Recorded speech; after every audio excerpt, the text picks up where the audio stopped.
നമസ്കാരം. അങ്ങനെ മുഖ്യമന്ത്രി പിണറായി വിജയൻ ആ തീരുമാനത്തിലേക്ക് എത്തുകയാണ്. PV അൻവറിൻ്റേത് വെറും തള്ളുകൾ മാത്രം.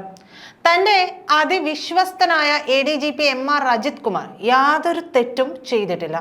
അതുകൊണ്ട് തന്നെ അനധികൃത സ്വത്ത് സമ്പാദനം, കവടിയാറിലെ ആഡംബര വീട് നിർമ്മാണം, കുറവൻകോണത്തെ ഫ്ളാറ്റ് വിൽപ്പന, മലപ്പുറം SP-യുടെ ക്യാമ്പ് ഓഫീസിലെ മരമുറി എന്നീ ആരോപണങ്ങളിലൊക്കെ ADGPക്ക് ക്ലീൻ ചിറ്റാണ്. അന്തിമ റിപ്പോർട്ട് ഉടൻ തന്നെ DGPക്ക് കൈമാറും. എന്തായാലും ഇതിനപ്പുറം മറ്റൊന്നും മലയാളി ഈ അന്വേഷണത്തിൽ പ്രതീക്ഷിച്ചിരുന്നതുമില്ല എന്നത് തന്നെയാണ് വാസ്തവം. അതിനുമപ്പുറം നടന്നിരുന്നുവെങ്കിൽ മുഖ്യമന്ത്രി പിണറായി വിജയൻ അല്ല എന്ന് തോന്നിപ്പോയേനെ. കൂടാതെ മറ്റൊരു പോർമുന കൂടി പിണറായി തുറന്നിടുകയും ചെയ്തിട്ടുണ്ട്. മറ്റൊന്നുമല്ല, PV അൻവറും അജിത് കുമാറും തമ്മിലുള്ള പോര് ഇനി കൂടും. സർക്കാരിന്റെ ഭാഗത്ത് നിന്ന് ക്ലീൻ ചിറ്റ് കിട്ടി റിപ്പോർട്ട് പുറത്തു വരുന്നതോടെ അൻവറിനെതിരെ അജിത് കുമാർ നിയമ പോരാട്ടം കടുപ്പിക്കും. ADGP MR അജിത് കുമാറിനെതിരെ പ്രധാനമായും 4 അഴിമതി ആരോപണങ്ങളാണല്ലോ PV അൻവർ ഉന്നയിച്ചത്. ഇതിൽ പ്രധാനം കവടിയാറിലെ വീട് വയ്പായിരുന്നു. ഈ വസ്തു വളരെ നേരത്തെ വാങ്ങിയതാണെന്നും ലോൺ എടുത്താണ് വീട് പണിയുന്നതെന്നും അപ്പോൾ തന്നെ വ്യക്തമായിരുന്നു. ഇതിനൊപ്പം മരമുറി അഴിമതി, അത് അജിത് കുമാർ അറിഞ്ഞു കാണാൻ പോലും സാധ്യതയില്ല അഴിമതി ആരോപണമാണ്. പിന്നീട് പറഞ്ഞിരുന്ന മറ്റൊരു കാര്യം മറുനാടൻ മലയാളിയുമായി ബന്ധപ്പെട്ടിട്ടുള്ള 1 കോടിയുടെ ആരോപണമാണ്. അതിലും കഴമ്പില്ലാന്ന് മുഖ്യമന്ത്രി പിണറായി വിജയൻ തിരിച്ചറിയുകയും ചെയ്തു. എന്തുകൊണ്ടോ അത് തിരിച്ചറിഞ്ഞു. അതുകൊണ്ട് തന്നെ ഈ വിഷയത്തിൽ പരസ്യ പ്രതികരണം മുഖ്യമന്ത്രി നടത്തി. എന്നാൽ തന്റെ ഭാഗം അജിത് കുമാർ പരസ്യമായി പറഞ്ഞിരുന്നില്ല. ഇതോടെ കുറവൻകോണത്തെ കോണ്ടൂർ ബിൽഡേഴ്സിന്റെ ഫ്ളാറ്റ് വിവാദം പലവിധ സംശയങ്ങളായി മാറി. രേഖകൾ സഹിതം അജിത് കുമാറിനെതിരെ അൻവർ ആഞ്ഞടിക്കുകയാണ് ഉണ്ടായത്. പക്ഷേ അതും പൊട്ടിപ്പാളീസായി. ഈ ആരോപണത്തിനും കാര്യമൊന്നുമില്ലെന്നാണ് വിജിലൻസ് കണ്ടെത്തിയിരിക്കുന്നത്. വിജിലൻസ് മുഖ്യമന്ത്രി പിണറായി വിജയന്റെ കയ്യിലെടുക്കുന്ന വകുപ്പാണ് എന്നുള്ളത് നമുക്കും അറിയാം. വിജിലൻസിന്റെ വിശദീകരണം ഒറ്റ നോട്ടത്തിൽ തന്നെ തെളിയിക്കുന്നത് പലതും ഒളിച്ചു വെച്ചായിരുന്നു അൻവറിന്റെ ആരോപണം എന്നത് തന്നെയാണ്. എന്തായാലും അൻവർ തുടങ്ങിവെച്ച രാഷ്ട്രീയ മാറ്റക്കളിയും എങ്ങും എത്തിയിട്ടില്ല എന്നുള്ളത് നമുക്കറിയാം. അതും ചീറ്റിപ്പോയ അവസ്ഥയാണ്. അതുകൊണ്ട് തന്നെ അൻവറിനെ സംരക്ഷിക്കാൻ ആര് രംഗത്തെത്തും എന്നുള്ളത് കണ്ടറിയേണ്ടതുമാണ്. ADGP കവടിയാറിൽ 33.8 ലക്ഷം രൂപ നൽകി 2016 ഫെബ്രുവരിയിൽ സ്വന്തം പേരിൽ ഫ്ളാറ്റ് വാങ്ങുന്നു. തിരഞ്ഞെടുപ്പിന് തൊട്ടു മുമ്പാണ് അത് വാങ്ങുന്നത്. 10 ദിവസം കഴിഞ്ഞാണ് ഇത് വിൽക്കുന്നത്. 33 ലക്ഷം രൂപയ്ക്ക് വാങ്ങിയ പ്രോപ്പർട്ടി വിൽക്കുന്നത് 65 ലക്ഷം രൂപയ്ക്ക്, ഇരട്ടി വിലയ്ക്ക്. എവിടെ നിന്ന് കിട്ടി ഈ പണം? ഇത് കൈക്കൂലിയായി സോളാർ കേസ് അട്ടിമറിക്കാൻ കിട്ടിയ പണമാണ് എന്നായിരുന്നു ആരോപിച്ചിരുന്നത്. ഇത്തരത്തിൽ 32 ലക്ഷം രൂപ വൈറ്റായി. ADGP കൈക്കൂലി വാങ്ങി ഫ്ളാറ്റുകൾ വാങ്ങുകയാണെന്നും അൻവർ പറഞ്ഞിരുന്നു. രജിസ്ട്രേഷന്റെ സ്റ്റാമ്പ് ഡ്യൂട്ടിയിൽ മാത്രം 4.7 ലക്ഷം രൂപയുടെ അഴിമതി നടന്നിട്ടുണ്ട്. അത് അധികാര ദുർവിനിയോഗത്തിൽ വരുന്നതാണ്. വിജിലൻസ് അന്വേഷിക്കേണ്ടതാണെന്നായിരുന്നു അൻവറിന്റെ നിലപാട്. ഈ ആരോപണം ഉന്നയിക്കുമ്പോഴും ഇടതുപക്ഷത്തായിരുന്നു അൻവർ. അതിനുശേഷമാണ് മുഖ്യമന്ത്രിയുടെ വാർത്താ സമ്മേളനവും അൻവറിനെ വിമർശിക്കലും ഉണ്ടാകുന്നത്.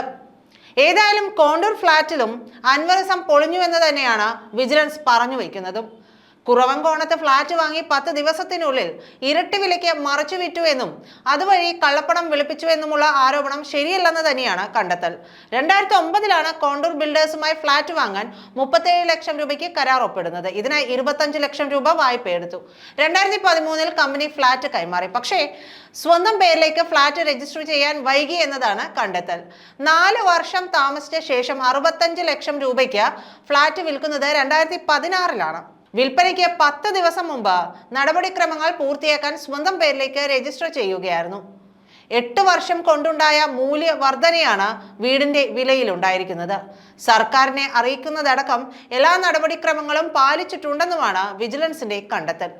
ഇങ്ങനെയുള്ള സാങ്കേതിക വിഷയങ്ങൾ പല ഫ്ളാറ്റ് കച്ചവടത്തിലും ഉണ്ടാകാറുണ്ട്. പണം നൽകി വാങ്ങി 8 കൊല്ലത്തിനു ശേഷം കരാർ എഴുതിയതിലെ പ്രശ്നമാണ് അൻവർ ആരോപണങ്ങൾക്ക് പിന്നിലുള്ളതെന്നാണ് വിജിലൻസിന്റെ കണ്ടെത്തൽ. അറിഞ്ഞോ അറിയാതെയോ വെറുമൊരു പുകമറ സൃഷ്ടിക്കുകയായിരുന്നു അൻവർ എന്നാണ് വിജിലൻസ് പറയുന്നത്. അജിത് കുമാറിനെ എല്ലാ അർത്ഥത്തിലും പൊതുസമൂഹത്തിന് മുമ്പിൽ സംശയത്തിൽ നിർത്തുന്നതായിരുന്നു കോണ്ടൂർ ഫ്ളാറ്റിലെ ആരോപണം. 33.8 ലക്ഷം രൂപയ്ക്കാണ് ഫ്ളാറ്റ് വാങ്ങിയത്. ഇക്കാര്യത്തിൽ അന്വേഷണം വേണമെന്നാണ് അൻവർ പറഞ്ഞിരുന്നതും. 33.8 ലക്ഷം രൂപയ്ക്കാണ് ഫ്ളാറ്റ് വാങ്ങിയത്. 10 ദിവസം കഴിഞ്ഞ് ഫെബ്രുവരി 29-ന് ഫ്ളാറ്റ് വിറ്റു. 65 ലക്ഷം രൂപയ്ക്കാണ് വിറ്റത്. ഈ മാജിക് എന്താണെന്ന് വിജിലൻസ് അന്വേഷിക്കട്ടെ. ഈ ഫ്ളാറ്റിൽ ആരാണ് താമസിക്കുന്നത് എന്ന് അന്വേഷിക്കൂ. എവിടെ നിന്ന് കിട്ടി ഈ പണം എന്നും അന്വേഷിക്കണം. അന്നേ ഞാൻ പറയുന്നതാണ് സോളാർ കേസ് അട്ടിമറിക്കാൻ പണം വാങ്ങിയെന്ന്. ഇത് അത്തരത്തിൽ വാങ്ങിയ പണമാണ്. അന്ന് ഫ്ളാറ്റിന്റെ വില 55 ലക്ഷം രൂപയാണ്. കൺസ്ട്രക്ഷൻ കമ്പനിക്ക് ഭ്രാന്താണോ? എന്തിനാണ് 33 ലക്ഷം രൂപയ്ക്ക് വിറ്റത്? ഇത് രണ്ടാമത്തെ ഗെയിമാണ്. വാങ്ങിയ വിലയും വിറ്റ വിലയും തമ്മിൽ 32 ലക്ഷത്തിന്റെ അന്തരമുണ്ട്. കള്ളപ്പണം വെളുപ്പിക്കുന്നതിന് രേഖയുണ്ടാക്കുകയാണ് ചെയ്തത്. 32 ലക്ഷം രൂപയാണ് വൈറ്റാക്കിയത്. ഇങ്ങനെ എത്ര ഡീലുകളാണ് നടന്നത് എന്നായിരുന്നു അൻവറിന്റെ ആരോപണം. ഒറ്റ നോട്ടത്തിൽ എല്ലാം കിറുകൃത്യം. എന്നാൽ രേഖകളിലൂടെ കടന്നുപോയ വിജിലൻസ് അതിലും കള്ളത്തരമാണ് കണ്ടെത്തിയതും. അജിത് കുമാറിനെതിരെ ഉയർത്തിയ ആരോപണങ്ങളിലൊന്നും വ്യക്തമായ തെളിവുകൾ അൻവറിന് നൽകാനായിട്ടില്ല. മറുനാടൻ എഡിറ്റർ ഷാജൻ സ്കറിയയിൽ നിന്ന് പോലും വാങ്ങിയ ആരോപണങ്ങളുമായി ബന്ധപ്പെട്ടും കവടിയാറിലെ വീട് വയ്ക്കുന്നതും CBIയുടെ 1.5 കോടിയുടെ ലോണുമെല്ലാം വിജിലൻസ് കണ്ടെത്തിയിട്ടുണ്ട്. കവടിയാറിൽ അത്തരത്തിലൊരു വീട് വയ്ക്കാൻ വായ്പാ തുക മതിയാകുമെന്നും മനസ്സിലായിട്ടുണ്ട്. ഈ തുക തിരിച്ചടയ്ക്കാനുള്ള ശേഷി അൻവറിനുണ്ടെന്നും വ്യക്തം. ഈ സാഹചര്യത്തിലാണ് ആ ആരോപണവും വിജിലൻസ് തള്ളുന്നത്. ഈ തുക തിരിച്ചടയ്ക്കാനുള്ള ശേഷി അജിത് കുമാറിന് ഉണ്ടെന്നും വ്യക്തം. ഈ സാഹചര്യത്തിലാണ് ആ ആരോപണവും വിജിലൻസ് തള്ളുന്നതും. കേരളത്തിലെ പല IAS IPS ഉദ്യോഗസ്ഥർക്കും കവടിയാർ മേഖലയിൽ വീടുണ്ടെന്നതാണ് മറ്റൊരു വസ്തുത. എങ്ങനെയാണ് ഒരു പോലീസ് ഉദ്യോഗസ്ഥൻ സ്വത്ത് സമ്പാദിക്കുന്നത്, കള്ളപ്പണം വെളുപ്പിക്കുന്നത് എന്നതിന്റെ നേർരേഖയാണ് എൻ്റെ കയ്യിൽ ഉള്ളത്. ഒന്നാം പിണറായി സർക്കാർ അധികാരത്തിൽ വരുന്നതിന് മുൻപ് കേരളത്തിലെ ഏറ്റവും വലിയ രാഷ്ട്രീയ ചർച്ചാ വിഷയം സോളാർ കേസായിരുന്നു. സോളാർ കേസ് അട്ടിമറിക്കാൻ MR അജിത് കുമാർ തുടക്കം മുതൽ തന്നെ പരിശ്രമിക്കുകയും ചെയ്തിരുന്നു. അതുമായി ബന്ധപ്പെട്ട് എനിക്ക് പോലീസ് ഉദ്യോഗസ്ഥൻ എന്ന് പറഞ്ഞ് വിളിച്ച കോളിന്റെ വോയിസ് ക്ലിപ്പ് പുറത്തുവിട്ടിരുന്നു.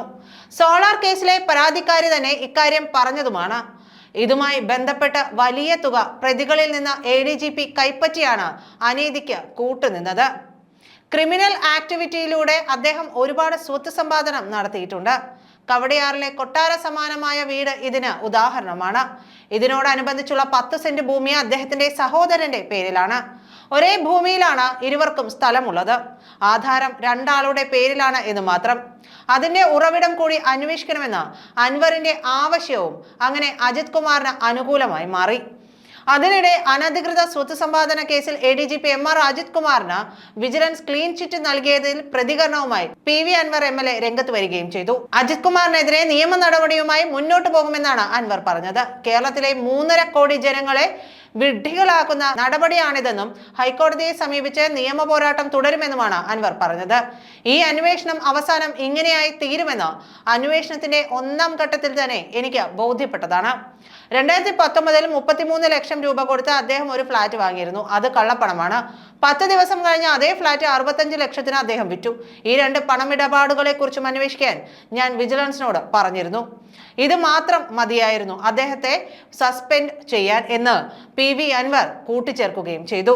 PV അൻവർ MLAയുടെ പരാതിയുടെ അടിസ്ഥാനത്തിലായിരുന്നു MR അജിത് കുമാറിനെതിരെ വിജിലൻസ് അന്വേഷണം നടന്നത്.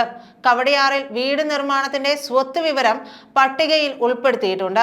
ബാങ്ക് വായ്പയുടെ വിശദാംശങ്ങൾ അന്വേഷണ സംഘത്തിന് കൈമാറുകയും ചെയ്തിരുന്നു. അജിത് കുമാറിനെ സ്വർണ്ണക്കടത്തുമായി ബന്ധിപ്പിക്കുന്ന തെളിവുകൾ ഒന്നുമില്ല.